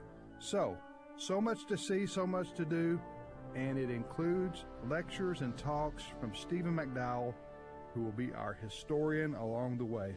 For more information on these June or September Spiritual Heritage Tours and the separate tour to Williamsburg, Jamestown, and Yorktown, for all the information on this, go to spiritualheritagetours.com. That's spiritualheritagetours.com. This is Viewpoints with Kirby Anderson. The wife of the Vice President, Karen Pence, used to teach art at Emmanuel Christian School in Virginia when her husband served as a member of Congress. Her office announced that she would once again be teaching art in the school on a part-time basis. That announcement was met with lots of criticism for one major reason. This Christian school, like so many others, requires students and parents to abide by a Christian code of conduct concerning sexual activity and traditional marriage. A CNN writer described the school's conduct code as, "This language is disgusting." Another outrage that she would be working at a school that discriminated against LGBT adults and children. One commentary suggested that the school is like the real-life setting for The Handmaid's Tale. Of course, Karen Pence is merely the collateral target. The real target is the Christian school and other schools, universities, and seminaries that believe the Bible and want students to obey biblical commands. Just a decade or so ago, the left and LGBT activists said they only wanted to coexist. They wanted us to accommodate same-sex marriage and homosexual lifestyle. Now, institutional support for LGBT demands has now moved towards institutional hostility towards Christian values and Christian institutions. Emmanuel Christian School is a ministry of the church. None of the critics of it are forced to attend the school or the church. Their tax dollars aren't going to fund the tuition paid by the students. The school is a voluntary association. Karen Pence is willing to volunteer her time to teach art. A few years ago, none of this was controversial. It only became controversial when the left stopped pretending they wanted accommodation and started enforcing compliance to their demands. I'm Kirby Anderson, and that's my point of view. Take Kirby and the Point of View team with you on the go with the Point of View app. Search for Point of View Radio at the Apple or Google Play stores. Welcome back to Stacy on the Right on American Family Radio and Urban Family Talk. Well, I've read the indictment, and it's a typical Mueller indictment. Very, very heavy on stories involving collusion and WikiLeaks. But the indictment itself all relates to obstruction of justice, tampering of witnesses. In other words, crimes that occurred as a result of the investigation. This is typical of Mueller. He has found almost no crimes that occurred before he was appointed special counsel. He was appointed special counsel to uncover crimes that had already occurred. He has virtually failed in that respect in every regard. Almost all of his crimes that he's indicted people for are crimes that resulted from his investigation. False statements, tampering with witnesses, obstruction of justice. I went through today the list of all the people who had been indicted by Mueller, and it was very hard to find any American who had been charged with any crime that occurred before Mueller was appointed special counsel. So what's happened here is these are crimes that are generated by the investigation. It doesn't make them any less criminal, but it really means that there's been a failure to uncover the basic crimes for which he was appointed. Namely, before he was appointed, was there illegal collusion, illegal conspiracy with Russia? We don't find that. In this indictment, he tells stories about alleged collusion, stories about WikiLeaks, but that's not the basis for the indictment. The basis for the indictment are all events that occurred after he was appointed. That's very significant. And so I want to stress again, reiterate that I've been waiting, especially since the appointment of the special counsel. I said, you know what? I want to see the president cleared. Or if he's committed some wrongdoing, I want to see that brought forward. And, you know, what happens then? What does Congress do? What is the next step? And we haven't seen any evidence that the president has done anything wrong. There's also a story out about how you literally have the president of the United States. They've alleged that he knew that the WikiLeaks information was going on and that he was negotiating with the Russians through intermediaries on his campaign to help him win the election. We have not seen any evidence of that. What the evidence shows, this particular indictment, the Roger Stone indictment, actually shows and proves that the president of the United States and his campaign team found out about the WikiLeaks revelations of the trove of emails that they had and everything in real time as the rest of us Americans did, meaning they had no prior knowledge. If they had no prior knowledge, where is the collusion? Again, I was waiting for evidence to the contrary or evidence in support of guilt of any member of Trump campaign world or the president, then candidate himself. And instead, we're just watching as Robert Mueller goes on a witch hunt and tears down all of these people who are in the Trump orbit for actions they took after the investigation started. In other words, they're like, well, we're innocent. Well, what can we do to prove that we're innocent? And so they start talking to each other and organizing themselves and going back and forth. And that is what they're getting prosecuted for, because they, quote unquote, were obstructing justice. And maybe they were acting in an obstruction type way. But I just caution for people who are sitting back and wagging their fingers and acting like this is a football contest. What would you do if you knew that you were innocent, but you also knew that there was a guy who'd been appointed a special prosecutor to find any dirt they could on you? Would you not try to, let me just clean up my act. You know, civilians don't exactly know the letter of the law. There are so many laws in this country. It's impossible without counsel to make sure you're not running afoul of them. And you can say what you want about Roger Stone and some of the others who are on the Trump campaign. This isn't about whether or not you like them personally and want to have coffee with them. It's, does the rule of law exist? Whatever it is they think that they've got on Roger Stone pales in comparison to what we all know Hillary Clinton did. And she's still running around in those $12,000 house coats, living her life, threatening to run for the presidency again. Do you understand how egregious that is? That Hillary Clinton would be out running around free after breaking law, federal law about email storage and classified information dissemination? She is running around free while people like Roger Stone and Paul Manafort are getting prosecuted and thrown in jail.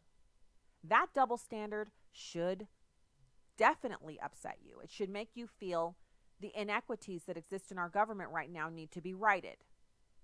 But I'm not seeing that from people who are on the left. It's as if they know they're untouchable. And you may very well be. Democrats may very well be untouchable in this lifetime. In this era that we live in right now, in this political arena, in this America, they may very well be untouchable.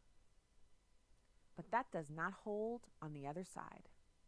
Eternity is real, and every one of us is going to come running smack dab up into it. We're all going to get there. And at that point, there'll be no Robert Mueller or FBI agents having an affair, you know, making jokes about people at Walmarts and the outskirts of the state of Virginia. There won't be any of those people to protect you or stand in between you and a holy, righteous God delivering judgment. And that is my concern. Yes, we talk politics on this show, but my concern is that going into the afterlife is that, are you prepared? Are you ready to go?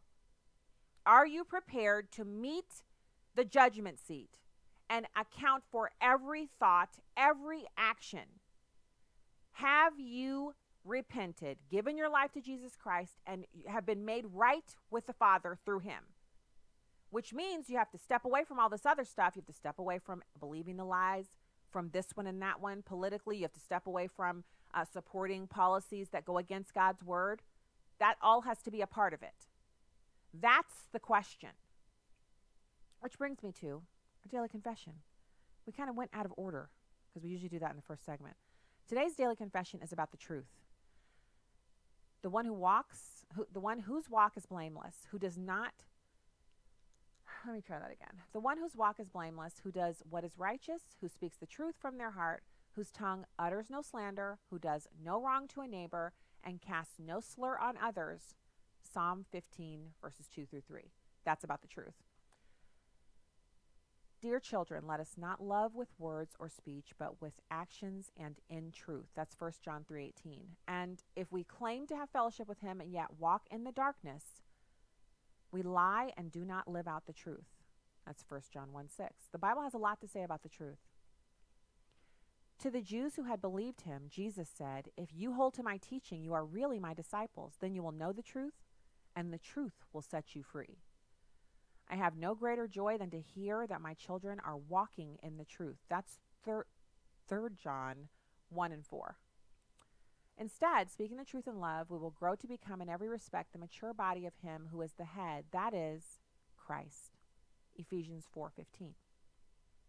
So what am I saying here? I'm sharing these truth Bible scriptures with you and pointing out that you can find at first glance, I found 25. And if you go further, you can find even more that may not mention the word truth, but are about speaking the truth or living in the truth. And the most important thing for us to do is to address ourselves to the truth. So for my own self. And it's a constant battle warring against our flesh and our fleshly, earthly desire to be comfortable or not to offend or to maybe believe what we want to believe or to have the popular view as opposed to having the view that God wants us to have, which is the view of the truth. And it is a tough road if you're in close fellowship with family members who, this is not political, this is about the truth, what God's word says, they're not aligned with that. It's painful. It's something that can be very disturbing and can really, it just messes things up because you want to be in harmony with people in your family. And so I just encourage you to take your solace in the Lord. He will comfort you. He will bring reconciliation. He will move in his own time to right those relationships. But your allegiance to the truth has to remain firm.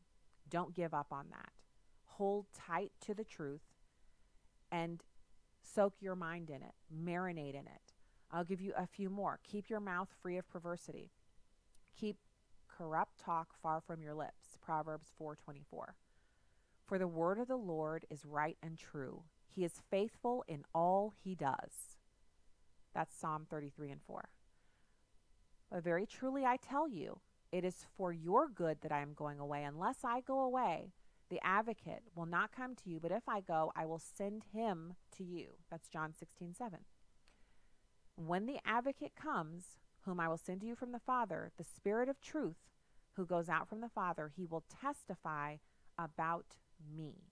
He doesn't say he'll tell you the politically correct thing about me, or he'll tell you all the stuff that makes you feel good about me. He said, the Spirit of truth who goes out from the Father, he will testify about me. Now remember, Jesus Christ, he's love, he's holy, he's a man, he took on flesh to understand who and what we are, but he's also the truth. He's also the same one who cracked a whip on folks and flipped tables, money changers, threw them out of the temple.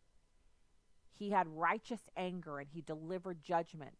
He saved people, he rescued them, he healed them, but he also told them, go and sin no more. So we've got to have an allegiance to the truth that supersedes everything else. Politics, family, all of it. It's all or nothing. And we've got to choose. Please choose the truth. And that's the daily confession for today.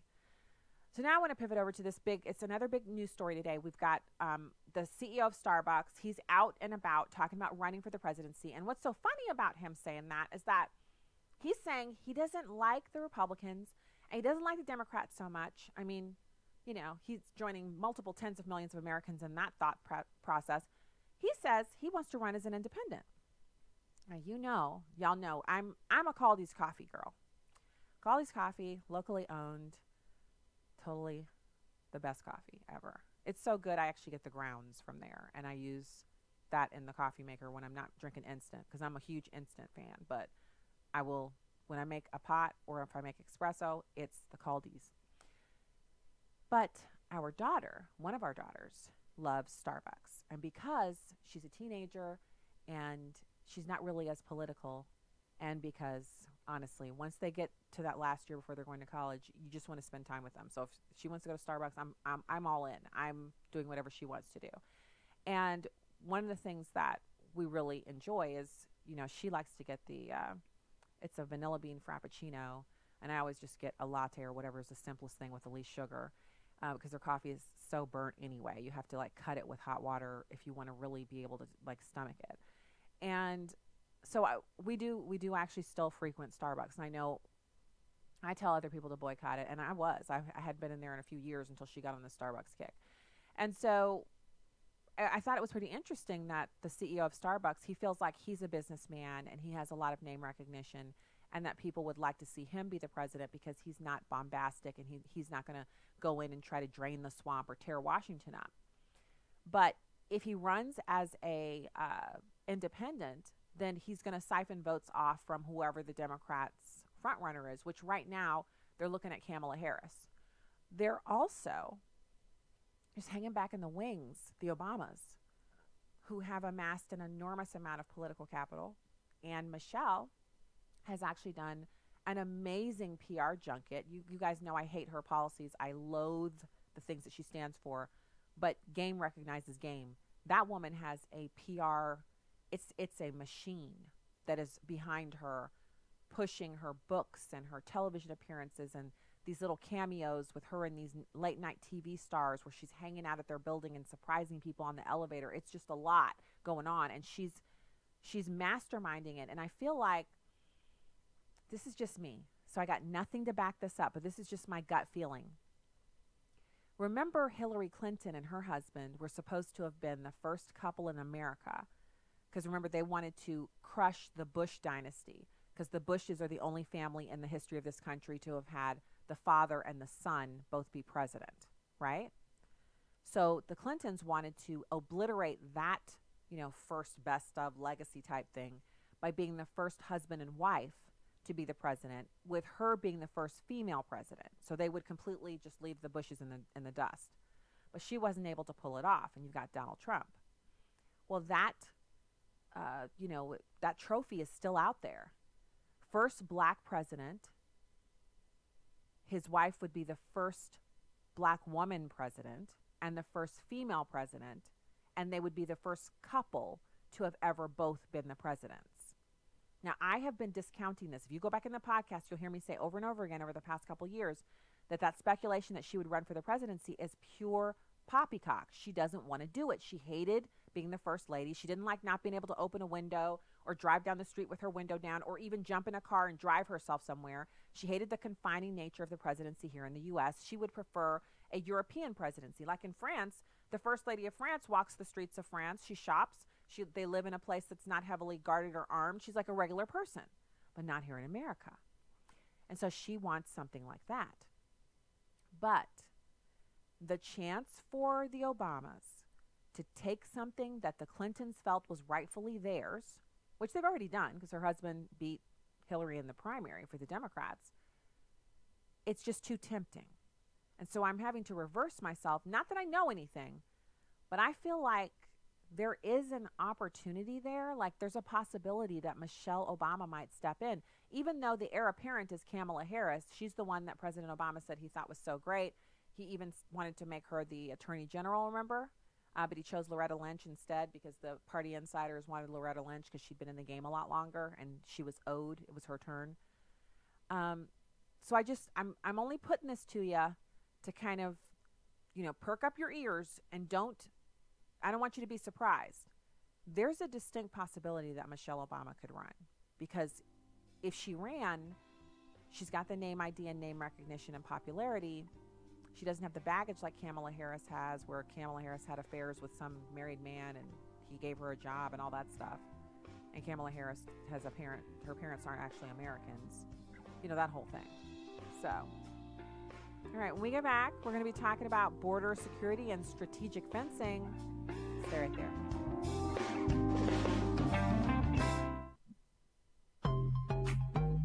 This is Just a Minute with Stacey Washington. Christians, where are you? New York State's legislature just passed a bill making all forms of abortion legal up to birth by doctors and non-doctors. The bloodthirsty death worshippers then went on to light up the World Trade Center in pink to celebrate. Meanwhile, Planned Parenthood's annual report shows the abortion giant doing 11,000 more abortions than the prior reporting year and performing fewer women's health care screenings, all while turning a multi-million-dollar profit. In the natural, it looks as if taxpayer-funded abortion is here to stay. But what does God's word say? If my people, which are called by my name, shall humble themselves and pray and seek my face and turn from their wicked ways, then I will hear from heaven and will forgive their sin and will heal their land. America needs our prayers. Christians, the Bible is talking to you. I'm Stacey Washington. Find out more at StaceyOnTheRight.com. Abraham Hamilton III. God put us in this world at this time to be salt and light. We don't fold because of the darkness that we're facing. This is not the first time in the world's history that it's gotten dark. God has called you and I to be his ambassadors, even in this dark moment. Tune in to the Hamilton Quarter, weekdays at 5 p.m. Central on Urban Family Talk. God puts his promises in our reach, not necessarily in our hands. Dr. Tony Evans says God knows it's good for us to participate in our own victory. When you know where something's going to wind up, it changes your confidence level. Discovering and using the keys to spiritual victory. This week on The Alternative with Dr. Tony Evans.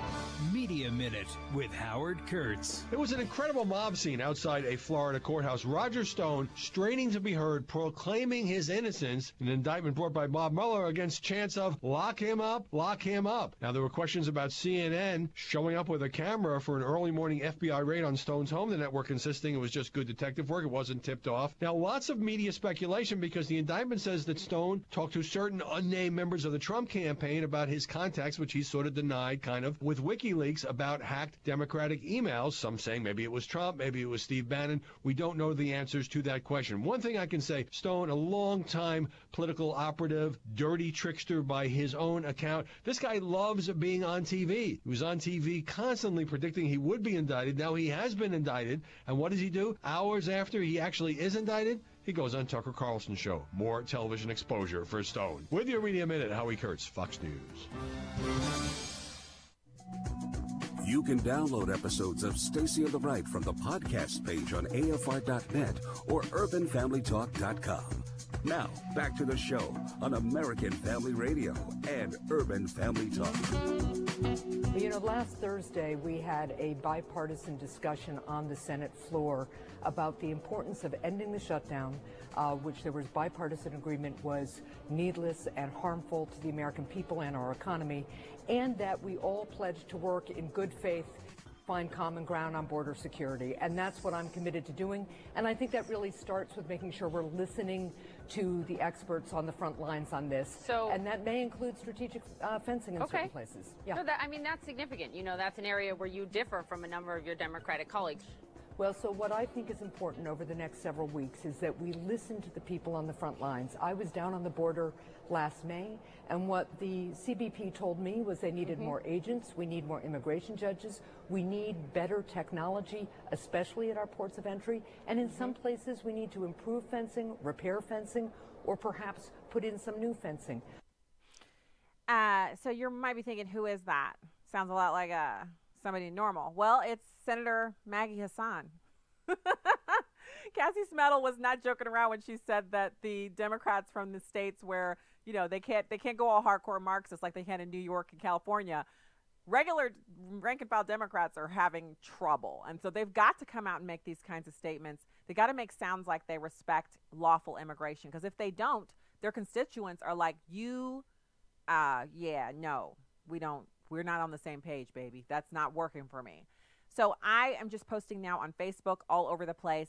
I just got in my email box from the Republican National Committee, State of the Union, February 5th. That's happening on February 5th. So breaking news, just emailed out. It's live. It's true. It's happening February 5th. So not tomorrow like it's supposed to, but next Tuesday. Now, who's with me? Possibly having people over and just watching it together to get the full experience. I'm thinking I'm doing something. I'm going to somebody's house, or girls are coming over here. We're going to watch this thing. I'm wondering, and the letter, I'll just read you the letter because it's not good enough for me to just tell you. It's from Nancy Pelosi on her official letterhead, Speaker of the House. It's dated today. She says, "Dear Mr. President, when I wrote to you on January 23rd, I stated that we should work together to find a mutually agreeable date when government has reopened to schedule this year's State of the Union address. In our conversation today, we agreed on February 5th. Therefore, I invite you to deliver your State of the Union address before a joint session of Congress on February 5th, 2019 in the House chamber. Thank you for your attention to this matter. Sincerely, Nancy Pelosi, Speaker of the House." So that's happening. That's on. Let's get it. Let's do it. I'm actually pretty pleased that she followed through because I didn't think she was going to.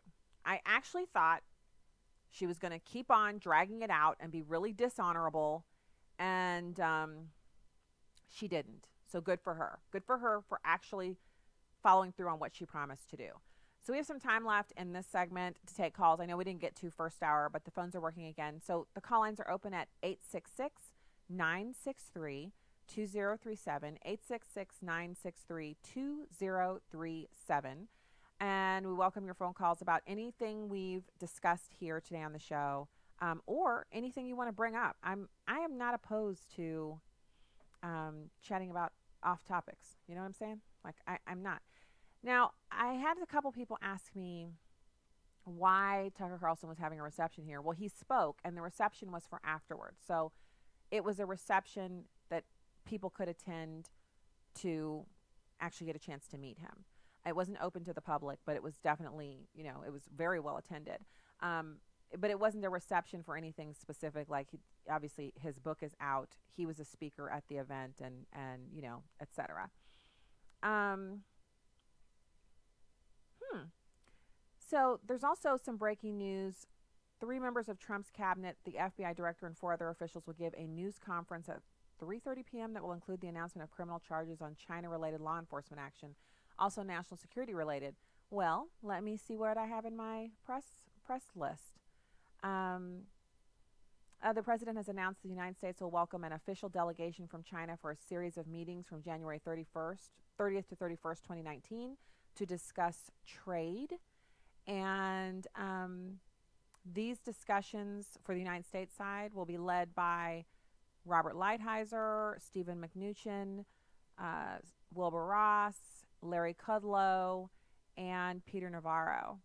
And they'll also have senior officials from the White House, Departments of Agriculture, U.S. Trade, Commerce, State, and the Treasury. And they're going to be talking about doing, better trade, so getting rid of the trade imbalance. And also, these meetings are going to take place in the Eisenhower Executive Office Building, which I've been to before. That's where I went for Media Row, y'all. So, yeah, that's exciting news. I don't see anything in here about criminal charges, but, we can always hold out and figure out what's going on. And, of course, today was the first press briefing for Sarah Huckabee Sanders. So let's go to the phones. Charles, thank you for calling Stacy on the Right. Hello. Hello. Hello. Hi. Thanks for calling the show. Thanks for having me. My comment is about, you made a statement earlier about Michelle Obama possibly running for president because they wanted to knock out the Clintons, because Hillary didn't win, and they didn't become the first couple to win in the White House because the Bushes had become the first father and son to do that. But that was actually incorrect. First father and son do that with John Adams and John Quincy Adams. Okay, so in the modern era, for, in our lifetimes, it's the Bushes. But yeah. Oh. Okay. Thank you for the correction. Okay. I just wanted to make that comment. Oh, okay. Well, thank you for the correction. I forgot about the Addams family. But for modern era, it's the Bushes. The ones that we remember as having the father-son duo is the Bush family. But that's a good historical correction. Thank you. Let's go to Nicole in Texas. Nicole, thank you for calling the show. Oh, okay. I called on that one too soon. Okay. Now we can speak to Nicole in Texas. Thank you for calling the show. Stacy. Hi. Thanks for calling in. I just want to say I love everything you do and stand for. You are literally like my mama through radio. Oh. I'm 24 years old. Thank you. Oh, I'm a you're millennial. young. You're a millennial. You're a Yes. baby. Yes, I super love you. Like literally when you go on your rants or whatever you want to call it, I'm literally yelling at my radio, talk that talk, Mama Stacy. Because you just gives me life. Well, But it's so I'm nice to hear a calling millennial you- who can actually understand what's going on here. You have to Yes, tell your tell friends. kids they have the coolest mom ever. I love you. Okay, I know thank we're you. still out of time, but I want to ask you a question. Yeah. So with this, I live in Texas. You know, I have a Hispanic dad, a Caucasian mom, and so I'm kind of caught in the middle. And I'm just noticing a lot with this whole border debate, the whole wall, the illegal immigration thing. I notice when people run out of talking points, mostly the left or the millennials that are confused or don't really know much, they come up with the talking point of, how can we kick someone out or tell someone they can't come here illegally when we're living on stolen land? Or so how can I respond to that? I'm looking for, without getting in my feelings or, you know, getting out of character, just something witty, but I'm noticing that's what they end up with is, well, you can't tell someone to come here illegally when we're all illegal because it's stolen land. Can you help me out? Okay, so here's what I say to that, and I think there are probably even some others who've commented on this as well. But first of all, the assumption that America is not a lawful country, that's what they're saying. They're saying America is not a sovereign nation because if you say the land is stolen, then it doesn't take into consideration that when the Americans landed here and started colonizing America, they weren't aware of any indigenous people, and when they became aware, the Native Americans actually started waging war, and so over time it became an issue of brute force, and the American colonists won because they had Great Britain behind them. And so if the Native Americans had never declared a treaty with the United States, which was then the colonies, then it would be, you know, kind of like stolen land, like occupying force. But we're talking about hundreds of years of intervening time here in which Native Americans now enjoy status in America, and they're a part of this nation. They're Americans too. So it's not stolen land. The parts that we have, like Texas, which we got from Mexico, that was actually, I believe that was a purchase that we did. So, you know, actually we had the Spanish, there was Spanish-American War, and we also had a war with Mexico. Yeah, we had a war with them over that territory. So you cannot allow people to change the definitions of words. So America is a sovereign state. We have a constitution. We have an elected form of government. We have a standing military, and we are a sovereign country. We are not a stolen land. That just is not valid. And then the other part about that is if people really feel like it's a stolen country, then where do they claim allegiance? You have to ask a person who says that, well, then what country do you belong to? Are you actually hoping to become a Mexican national? Are you, because you're saying this land is stolen, you don't believe you're an American citizen. What country are you a citizen of? What country is this? If it's not America, if it's stolen, what is it then? You have to go back to the basics. So, I mean, I hope that helps. It's hard to deal with liberals because they're so illogical. The statements that they make are so ludicrous. This isn't about anything being stolen. It's about whether or not we allow people to steal in here currently. And that should not be a concern for Americans. Americans should always be on the side of other Americans. You have to also ask them, if you show up at home tonight and I'm there with all of my extended family and our dog and, you know, any fish or goldfish that we own, and we're eating your food and we've got our feet up on your coffee table and we've been sleeping in your bed, are we occupiers, or did you not steal that apartment and we're just taking it back? What do you believe about that? often when you say that, I always see people's faces change. They get a little angry because they know they can't beat that back, but they definitely, when you take it down to their level, it becomes much more real. That's what I would do. And without being argumentative, it's just questions. Thank you for calling the show, Nicole. And thank you for the compliments. I'll tell the kids you think I'm cool. So, another announcement, and this is so interesting. Apparently, the third hour of Good Morning America is now called Strahan, for Michael Strahan, and Sarah. Sarah who, though? Sarah, who are we talking about here? I've got this story in my email box. Oh, okay, yeah. So ABC has rebranded GMA Day as Strahan and Sarah. Michael Strahan and Sarah Haynes' Good Morning America in the afternoon hour actually launched in September. So now they're moving to mornings. Interesting. GMA Day is an extension of the ABC morning talk show launched in September, and it airs at 1 p.m. on ABC. The new title and set debuts today. The afternoon program was originally intended to act like a third hour of Good Morning America, just a bit removed from those hours. GMA Day took over for The Chew, which was canceled while facing a whole host of issues, including sexual misconduct allegations against one of the hosts, Mario Batali. Unfortunately, GMA Day, Strahan and Sarah, has yet to surpass even the modest Nielsen TV ratings for the time slot back when it was The Chew.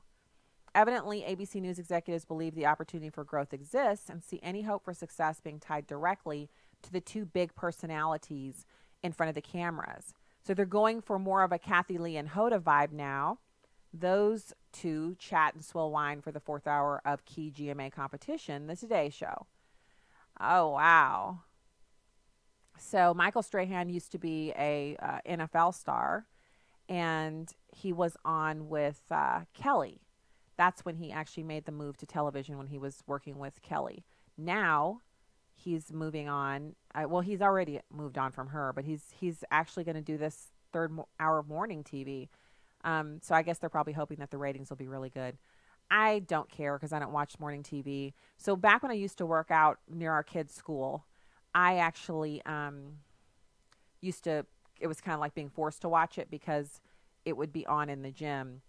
And they'd have these hosts on and stuff, and I just would watch. And that was back when that little cute person, I forget what her name is, and she was on MSNBC doing political commentary, which I hated.